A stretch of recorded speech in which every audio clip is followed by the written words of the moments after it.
vous dis une vérité.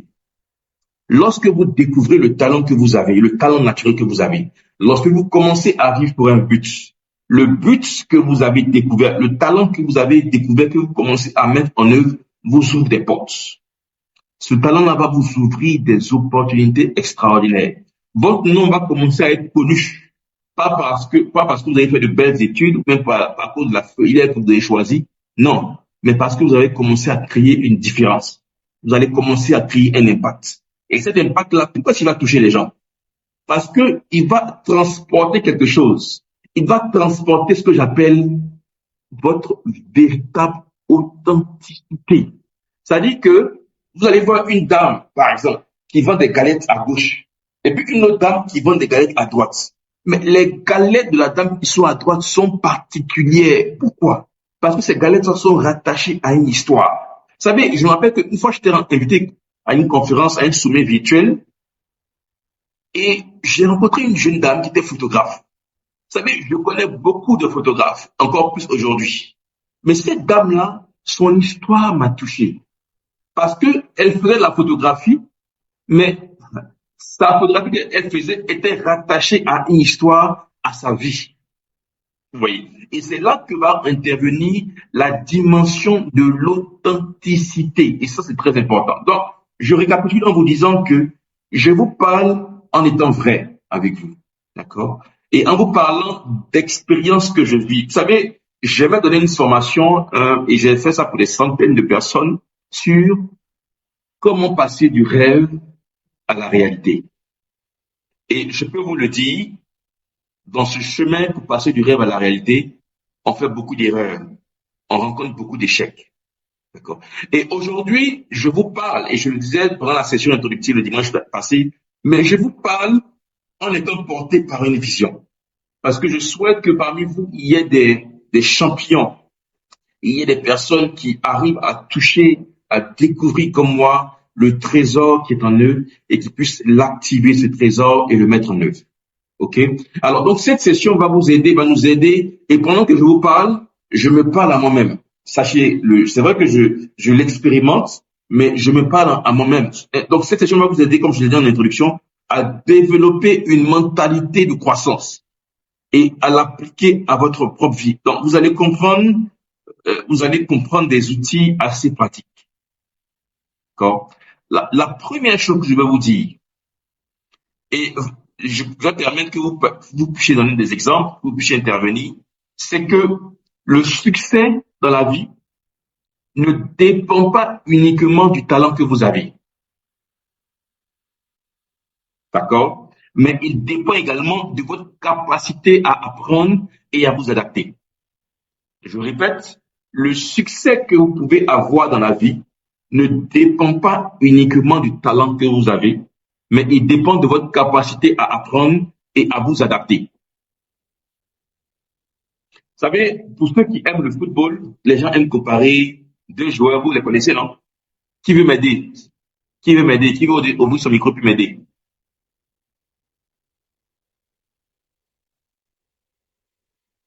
Personne ne veut m'aider. Je veux sentir qu'il y a des gens qui m'entendent, qui sont avec moi. Quels sont les deux joueurs de football les gens aiment comparer? Oui, vas-y, Roselyne Messi Soma. et Ronaldo. Messi Voilà. et Ronaldo. Super. Messi et Ronaldo. Et qu'est-ce qu'on remarque, Roselyne Soma? Qu'est-ce qu'on remarque en regardant ces deux joueurs? Par rapport à ce que je viens de dire, quand je dis que le succès ne dépend pas uniquement du talent naturel qu'on peut avoir, mais de notre capacité à apprendre et à nous adapter. Qu'est-ce qu'on peut dire en regardant ces deux joueurs? Allez-y, ceux qui veulent prendre la parole pour contribuer.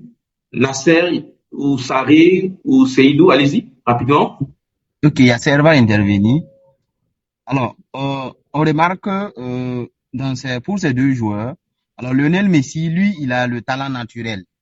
Et Cristiano Ronaldo, on remarque même si en fait il y avait le talent, on remarque que lui, il a beaucoup plus travaillé en fait pour développer en tout cas les capacités qu'il a actuellement.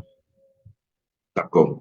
Bon, si elle dépend de Messi, ne vous fâchez pas, hein, il a donné son avis et c'était une belle contribution. Vous pouvez, mais mon frère qui vient de parler, même quand on regarde même Messi qui a le talent naturel, on voit qu'il a une hygiène de vie également, il a une discipline, n'est-ce pas?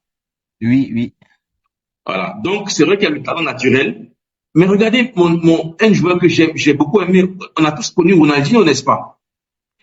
Oui, Oui. vas-y, mon ami, qu'est-ce qu'on peut dire de Ronaldinho, ce monsieur? Oh, bon, je faut dire que je ne connais pas trop Ronaldinho parce que comme je suis un peu jeune, je n'ai pas Ah, trop, ok. trop connu, voilà. Donc, il n'y a pas de problème, tu es un peu jeune. Mais Ronaldinho, c'est un talent à l'état brut. C'est-à-dire que pour les gens qui sont un peu anciens, bon, c'est des débats de football, hein, je parle un peu de football, mais Ronaldinho, c'était un talent, c'est le caillou bleu. C'est-à-dire que c'est pas encore le diamant, mais c'est l'élément qui est brut, quoi. Il avait un talent extraordinaire. Oui, mais il a gagné juste un ballon d'or. D'accord? Et c'était le mentor même de Messi, tu vois. Messi en a eu combien? 7, je crois, ou 8. OK.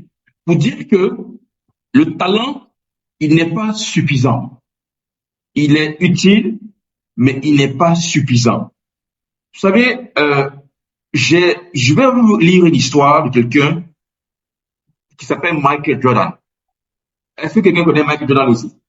Même les plus jeunes? Oh oui. OK. Est-ce que vous savez que Michael Jordan a été recalé dans son équipe de basketball au lycée? Oui. OK. Qui savait pas ça? Ceux qui n'avaient pas levé Moi, la je main, l'ai. je vais voir. Et c'est les deux qui parlent, hein. Il faut qu'on ait beaucoup. Voilà. Je vois que Jamilatou a levé sa main. Très bien. Merci d'avoir contribué. Alors, Michael Jordan, il est considéré comme l'un des sportifs les plus inspirants, les meilleurs, peut-être, je pense, peut-être jusqu'à présent, hein. Peut-être qu'il y a des fans de LeBron James ou de Kobe, mais il est considéré comme le meilleur joueur de basketball de tous les temps et un des plus grands sportifs de tous les temps.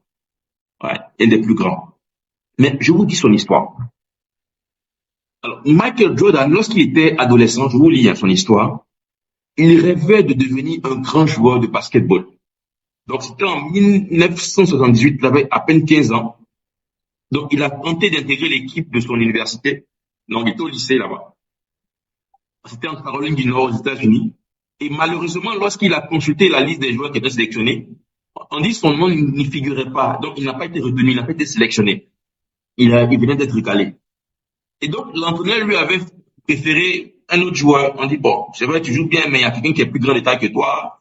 Bon, il semble avoir une carrière plus promotrice que la tienne. Bon, donc, écoute, c'est terminé pour toi, on ne te prend pas dans l'équipe. Quelle a été la réaction de Michael Jordan? On nous dit qu'il a ressenti, quand moi j'ai lu cette histoire, ça m'a vraiment touché. Il a ressenti une immense frustration et une profonde tristesse. Il est rentré chez lui, il a commencé à pleurer dans sa chambre, il s'est enfermé, et il aurait pu se dire, bon, écoute, moi, je veux jouer au basketball, on ne veut pas que je joue au basketball, donc, bon, c'est bon, cette affaire de basketball-là, je laisse tomber, je vais faire peut-être du volleyball, ou bien je vais jouer au football, n'est-ce pas? Mais qu'est-ce qu'il a fait après cet échec? Et c'est là que va se trouver le tournant de sa vie. Donc, au lieu de partir dormir, de dire, bon, je laisse tomber, c'est terminé cette affaire de basketball, je passe à autre chose. On dit, il va prendre une décision qui sera radicale. Il va commencer à s'entraîner comme il ne s'entraînait pas avant. Il va commencer à s'entraîner dur. Le gars se lève à 3 heures du matin, à 4 heures du matin, il shoot, il fait les dribbles, il shoot, il recommence. Il commence à identifier ses points faibles. Il dit, bon, ces points faibles-là, il commence à les travailler. Il commence à avoir une discipline de faire. Il travaille dur sur ses points faibles pour s'améliorer. Et donc, ça devient comme un défi personnel pour lui. Et à ce moment-là, il voulait devenir le meilleur. Et je crois, chers amis, que c'est ce qui nous manque. Ce qui nous manque, c'est que on commence à voir, mais on voit, mais avec une vision limitée de nous-mêmes. Vous voyez, non? Et on nous dit que chaque matin, avant d'aller à l'école, il allait sur le terrain de basket pour se perfectionner dans son jeu. Donc, il répétait les tirs, les dribbles. Il s'entraînait chaque jour. Il le faisait avant d'aller au travail. Mais attends, qu'est-ce qui va te maintenir, toi, éveillé pour que chaque matin, tu te réveilles, tu fais quelque chose comme ça? Donc, pendant 1 an, il s'est entraîné de manière très dure. Et on dit que l'année qui va suivre, l'année suivante, Donc, au moment de sélectionner les joueurs, puisque l'année qui a précédé, il a échoué, il revient à nouveau dans son lycée là. Et cette fois, il va être sélectionné. Et tout le monde, y compris les recruteurs bien sûr, ils vont remarquer que ce jeune-là, il a progressé d'une manière fulgurante. Et on nous dit que alors qu'il est au lycée, il va être repéré par une université. Vous voyez, vous voyez quand on progresse, comment on est repéré. Il n'y a plus quelqu'un qui va nous localiser, qui va nous repérer. Il va être repéré par l'université de Caroline du Nord et il va continuer à briller là-bas. Et c'est là-bas que son histoire va commencer avant qu'il aille à Chicago, quand les Chicago Bulls, ceux qui sont un peu plus anciens. Donc, il va commencer à briller là-bas, d'accord? Il va continuer à marquer les buts et il va commencer à scorer les buts de la victoire. Ouais, souvent quand on joue au basket, le dernier but, ou quand tu marques et puis tu donnes la victoire à ton équipe, là, un peu comme on a eu dans certains matchs de football, on le voit. Et il va être par la suite recruté au Chicago Bulls et son histoire va changer. Il va devenir l'un des plus grands athlètes de tous les temps. Et quand on regarde l'histoire de Jordan, et moi particulièrement, je me dis, finalement, est-ce que l'échec existe? Ce qu'on appelle échec. Parce que Jordan a échoué. Il a pleuré de son échec. Et regardez une phrase qu'il va dire on parle lui en interview, on va lui l'interviewer, il va dire ceci. Il dit, j'ai raté plus de 9000 tirs dans ma carrière. J'ai perdu presque 300 matchs. 26 fois, on m'a fait confiance pour prendre le tir de la victoire, comme il a gagné, il a fait la dernière fois, ils ont gagné. Et j'ai échoué. 26 fois. Pour des grands matchs. Il dit, j'ai échoué. J'ai échoué et j'ai encore échoué dans ma vie. Et puis il ajoute, il dit, et c'est pourquoi je réussis. Comprenez? Il dit, j'ai échoué et je continue d'échouer. C'est pourquoi je réussis. Est-ce que vous commencez à voir la mentalité de leader? Est-ce que vous commencez à percevoir la mentalité de croissance? C'est une mentalité qui arrive à tourner les circonstances, qui arrive à retourner les circonstances, qui arrive à retourner les circonstances, qui arrive à convertir l'échec en succès. Comment convertir? Alors, je vous pose la question, chers amis. Comment est-ce que Michael Jordan, je vais une personne et puis je vais vous reposer sur vous-même. Comment est-ce que Michael Jordan arrive à convertir son échec en succès? Qu'est-ce qu'il fait? Alors, je vous pose la question. Allons-y. Moi, c'est ma méthode. Je veux que vous participiez. Je ne vais pas parler juste. Je veux que vous participez. Allez, Roselyne, allez-y. Mettez votre caméra si ça vous dérange pas pour vous parler. Qu'est-ce qu'il fait? Ok, moi je vais prendre la parole. Ok. Je Non, pense que, elle a levé la main d'abord, monsieur, de ce Traoré. Donc, vous levez la main aussi, après vous prenez la parole. Voilà, après, elle vous prenez la parole. Allez-y, Roselyne. ok, je pense que dès le départ, c'était une remise en question. C'était de savoir un peu quelles sont ses limites. Et pour moi, hein, il a eu à travailler sur ces différentes limites-là afin de s'améliorer et d'obtenir le succès qu'il a eu dans sa carrière. Voilà. Super, monsieur Traoré, on y va. Merci beaucoup pour cette belle réponse. Monsieur Traoré, on y Oui, va. bonsoir tout le monde. Bonsoir à vous. Je crois effectivement que c'est la même chose que la camarade là vient de dire. C'est déjà reconnaître ses limites et s'investir à se développer. Et déjà même l'histoire là, ça m'a beaucoup inspiré. C'est comme si vous-même vous êtes en train de me motiver. À l'heure là, dès demain 4 heures du matin, je me réveille quoi. Ouais. Et Et puis bon, ce n'est que la on peut première histoire. vraiment, on peut également prendre aussi cet exemple-là sur un footballeur très très récent, même raffinant comme ça au Barça. Ouais. La On finale, disait oui. que Rafinha devait quitter le Barça la saison passée, mais regardez cette année, il est presque candidat au Ballon d'Or européen. Ouais.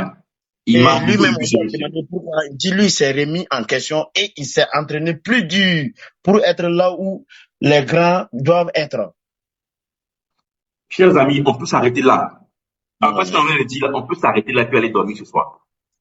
Bamogo, allez-y.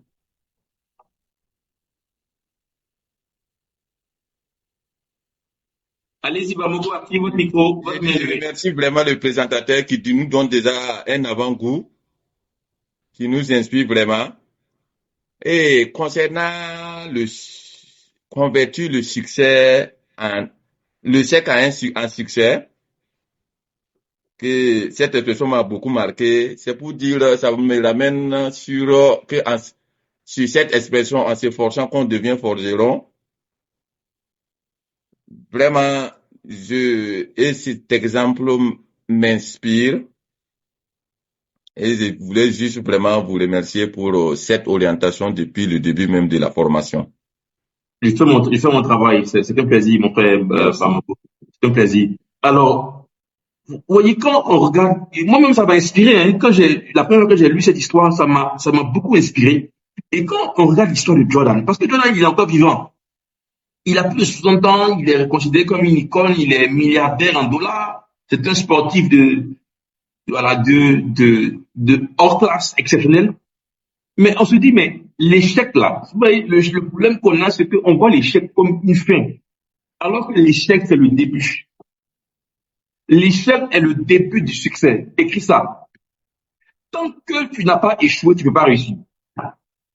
L'échec est le début du succès.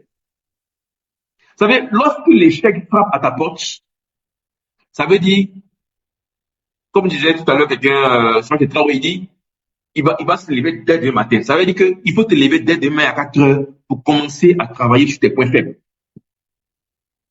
Arrête de pleurer, arrête de dire je suis découragé. Parce que, vous savez, je vais vous dire ce qui se cache dans l'échec. Ce qui se cache dans l'échec, c'est le succès. Le succès est caché dans l'échec, je vous assure. Je répète, je parle doucement pour que vous entendez. Le succès se cache dans l'échec. Derrière chaque échec se cache un succès. Ça veut dire que plus tu échoues, plus ton succès sera grand. Il y a des gens qui peut-être ne croient pas ce que ça veut dire. Mais je vous dis la vérité. Tout dépend de quoi. Alors, lorsqu'on parle du leadership, et ça c'est très important, il y a ce qu'on appelle l'esprit du leader. C'est le thème de ce jour.